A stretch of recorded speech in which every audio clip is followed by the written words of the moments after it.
আসসালামু আলাইকুম। কেমন আছেন সবাই? আশা করি সবাই ভালো আছেন। আজকে নামাজ পড়লাম মক্কা ক্লক টাওয়ারের সামনে। এই যে দেখেন,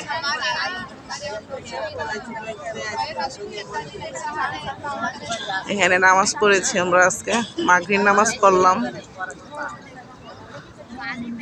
নামাজের মসলায় বসে আছি। আমাদের জন্য সবাই দোয়া করবেন।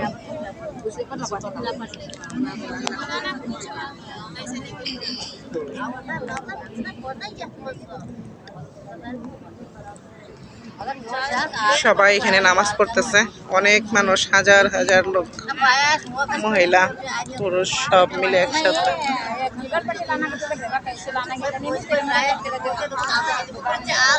অনেক শান্তি পেলাম নামাজ পড়ে এই জায়গায়।